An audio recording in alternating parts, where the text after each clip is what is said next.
Welcome back to RamZland. Today we want to find out if I can fly my drone through a levitated Bernoulli ring.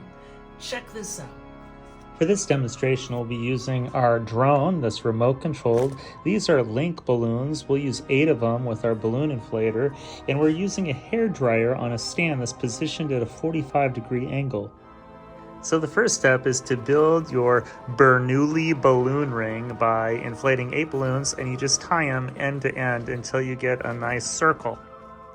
Okay, before you fly your drone through your ring of balloons, you got to turn on your hairdryer and get just the right angle so that air through the Coanda effect tends to stick to the surface of a curved object, and so you have a stream of fast-moving air to reduce air pressure to create enough lift to keep the balloon spinning in a circle, and that's the Bernoulli effect.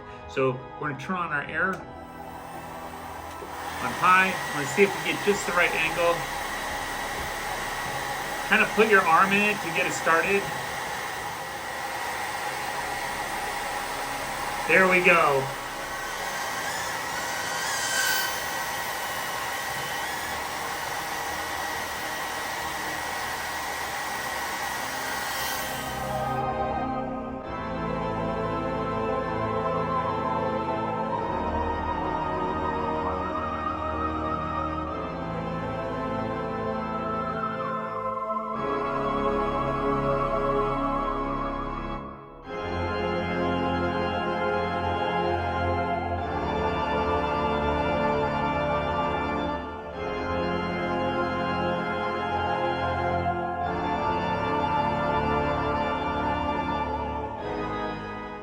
Well, we did it. We flew the drone through the Bernoulli balloon circle, but I was worried that there was going to be too much turbulence. So this really illustrates the Coanda effect and the Bernoulli principle. Coanda effect states that air molecules tend to stick to the surface of curved objects, whereas the Bernoulli principle states that when a fluid increases its speed, the pressure decreases. So with the increased speed of air, we decreased pressure so that there was still 14.7 pounds of air pressure underneath the balloons providing lift, but this stream of fast-moving air reduced the amount of pressure just along the top curve of the balloons. And since the balloon was curved, the Coanda principle states that air molecules tend to stick to that curved surface where, in fact, there is less pressure because of the fast-moving air. And that's how we got the Bernoulli balloon ring to levitate as it spun in a circle.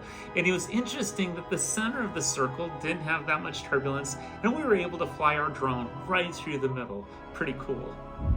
I hope you enjoyed today's edition of RamZland, and I'll see you next time. If you enjoyed this presentation, be sure to remember to like and subscribe.